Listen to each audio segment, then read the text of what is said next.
Capítulo 8. Cuando Samuel entró en años, puso a sus hijos como gobernadores de Israel, con sede en Beerseba.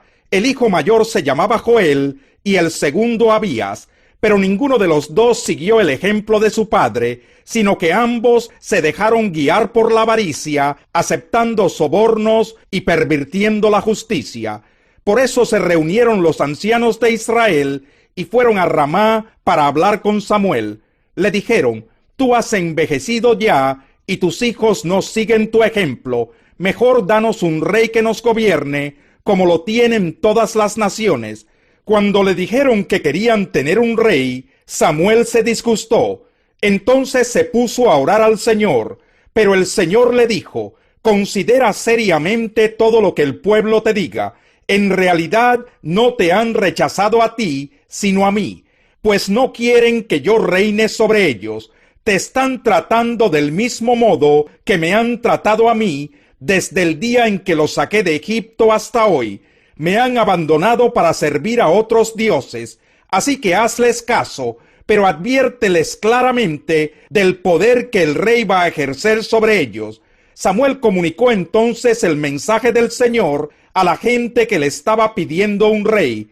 Les explicó: esto es lo que hará el rey que va a ejercer el poder sobre ustedes. Les quitará a sus hijos para que se hagan cargo de los carros militares y de la caballería, y para que le abran paso al carro real. Los hará comandantes y capitanes, y los pondrá a labrar y a cosechar, y a fabricar armamentos y pertrechos. También les quitará a sus hijas para emplearlas como perfumistas, cocineras y panaderas. Se apoderará de sus mejores campos, viñedos y olivares, y se los dará a sus ministros. Y a ustedes les exigirá 1/10 parte de sus cosechas y vendimias, para entregársela a sus funcionarios y ministros. Además, les quitará sus criados y criadas y sus mejores bueyes y asnos, de manera que trabajen para él. Les exigirá 1/10 parte de sus rebaños, y ustedes mismos les servirán como esclavos. Cuando llegue aquel día, clamarán por causa del rey que hayan escogido, pero el Señor no les responderá. El pueblo, sin embargo, no le hizo caso a Samuel, sino que protestó: de ninguna manera queremos un rey que nos gobierne. Así seremos como las otras naciones, con un rey que nos gobierne y que marche al frente de nosotros cuando vayamos a la guerra. Después de oír lo que el pueblo quería, Samuel se lo comunicó al Señor. Hazles caso, respondió el Señor, dales un rey. Entonces Samuel les dijo a los israelitas: regresen a sus pueblos. Capítulo 9. Había un hombre de la tribu de Benjamín, muy respetado, cuyo nombre era Quis, hijo de Abiel, hijo de Seror, hijo de Becorat, hijo de Afía, también benjaminita. Quis tenía un hijo llamado Saúl, que era buen mozo y apuesto como ningún otro israelita, tan alto que los demás apenas le llegaban al hombro. En cierta ocasión se extraviaron las burras de su padre Quis, y éste le dijo a Saúl: toma a uno de los criados y ve a buscar las burras. Saúl y el criado se fueron y cruzaron la sierra de Efraín hasta pasar por la región de Salisá, pero no las encontraron. Pasaron también por la región de Salín y después por el territorio de Benjamín, pero tampoco allí las encontraron. Cuando llegaron al territorio de Suf, Saúl le dijo al criado que lo acompañaba: vámonos, debemos regresar, no sea que mi padre comience a preocuparse más por nosotros que por las burras. El criado le contestó: en este pueblo vive un hombre de Dios que es muy famoso. Todo lo que dice se cumple sin falta. ¿Por qué no vamos allá? A lo mejor nos indica el camino que debemos seguir. Pero si vamos, ¿qué le podemos llevar?, preguntó Saúl. En las alforjas no nos queda nada de comer, ni tenemos ningún regalo que ofrecerle. Aquí tengo casi 3 gramos de plata, respondió el criado. Se los puedo dar al hombre de Dios para que nos indique el camino. Antiguamente, cuando alguien en Israel iba a consultar a Dios, solía decir: vamos a ver al vidente, porque así se le llamaba entonces al que ahora se le llama profeta. Muy bien, dijo Saúl, vamos. Dicho esto, se dirigieron al pueblo donde vivía el hombre de Dios. Subían por la cuesta de la ciudad cuando se encontraron con unas jóvenes que iban a sacar agua. Les preguntaron: ¿se encuentra por aquí el vidente? Sí, está más adelante, contestaron ellas. Dense prisa, que acaba de llegar a la ciudad, y el pueblo va a ofrecer un sacrificio en el santuario del cerro. Cuando entren en la ciudad lo encontrarán. Si llegan antes de que suba al santuario para comer, la gente no empezará a comer hasta que él llegue, pues primero tiene que bendecir el sacrificio y luego los invitados comerán. Así que vayan de inmediato, que hoy mismo lo van a encontrar. Saúl y su criado se dirigieron entonces a la ciudad. Iban entrando cuando Samuel se encontró con ellos camino al santuario del cerro. Un día antes de que Saúl llegara, el Señor le había hecho esta revelación a Samuel: mañana a esta hora te voy a enviar un hombre de la tierra de Benjamín. Lo ungirás como gobernante de mi pueblo Israel, para que lo libre del poder de los filisteos. Me he compadecido de mi pueblo, pues sus gritos de angustia han llegado hasta mí. Cuando Samuel vio a Saúl, el Señor le dijo: ahí tienes al hombre de quien te hablé, él gobernará mi pueblo. Al llegar a la puerta de la ciudad, Saúl se acercó a Samuel y le preguntó: ¿podría usted indicarme dónde está la casa del vidente? Yo soy el vidente, respondió Samuel.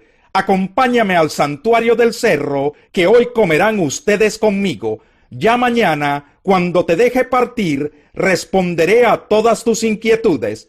En cuanto a las burras que se te perdieron hace 3 días, ni te preocupes, que ya las encontraron.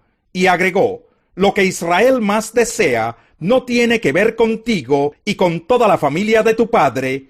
¿Por qué me dices eso? Respondió Saúl: ¿no soy yo de la tribu de Benjamín, que es la más pequeña de Israel, y no es mi familia la más insignificante de la tribu de Benjamín? No obstante, Samuel tomó a Saúl y a su criado, los llevó al salón y les dio un lugar especial entre los invitados, que eran unos 30. Luego Samuel le dijo al cocinero: trae la ración de carne que te pedí que apartaras y que yo mismo te entregué. El cocinero sacó un pernil entero y se lo sirvió a Saúl. Entonces Samuel dijo: ahí tienes lo que estaba reservado para ti. Come, pues antes de invitar a los otros, tu ración ya había sido apartada para esta ocasión. Así fue como Saúl comió aquel día con Samuel. Luego bajaron del santuario a la ciudad, y Samuel conversó con Saúl en la azotea de su casa. Al amanecer, a la hora de levantarse, Samuel habló con Saúl en ese mismo lugar.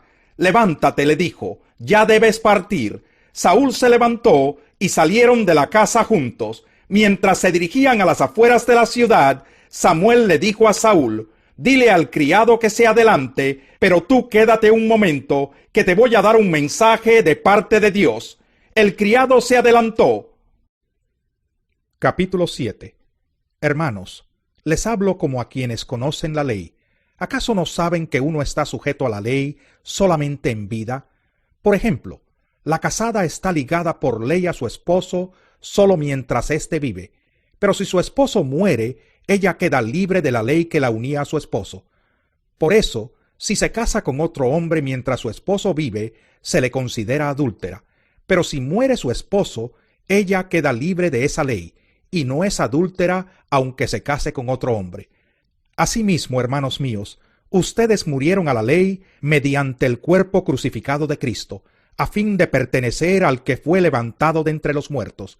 De este modo daremos fruto para Dios, porque cuando nuestra naturaleza pecaminosa aún nos dominaba, las malas pasiones que la ley nos despertaba actuaban en los miembros de nuestro cuerpo y dábamos fruto para muerte.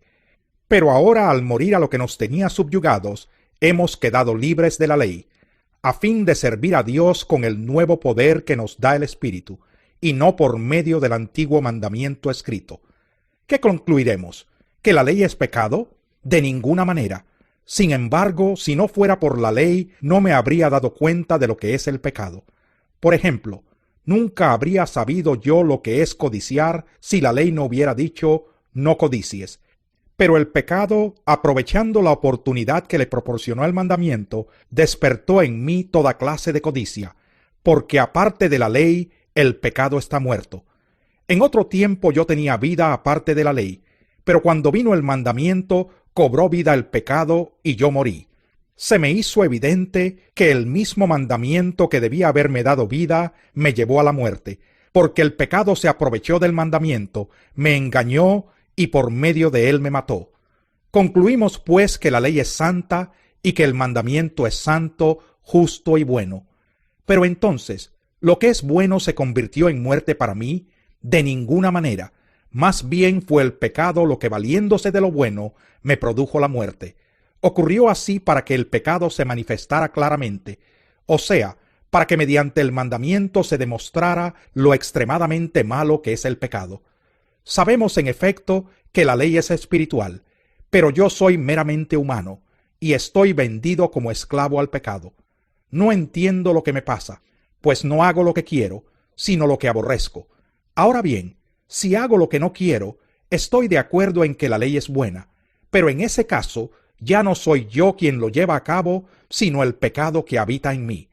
Yo sé que en mí, es decir, en mi naturaleza pecaminosa, nada bueno habita. Aunque deseo hacer lo bueno, no soy capaz de hacerlo. De hecho, no hago el bien que quiero, sino el mal que no quiero. Y si hago lo que no quiero, ya no soy yo quien lo hace, sino el pecado que habita en mí. Así que descubro esta ley, que cuando quiero hacer el bien, me acompaña el mal, porque en lo íntimo de mi ser me deleito en la ley de Dios. Pero me doy cuenta de que en los miembros de mi cuerpo hay otra ley, que es la ley del pecado. Esta ley lucha contra la ley de mi mente y me tiene cautivo. Soy un pobre miserable. ¿Quién me librará de este cuerpo mortal? Gracias a Dios, por medio de Jesucristo nuestro Señor. En conclusión, con la mente yo mismo me someto a la ley de Dios, pero mi naturaleza pecaminosa está sujeta a la ley del pecado.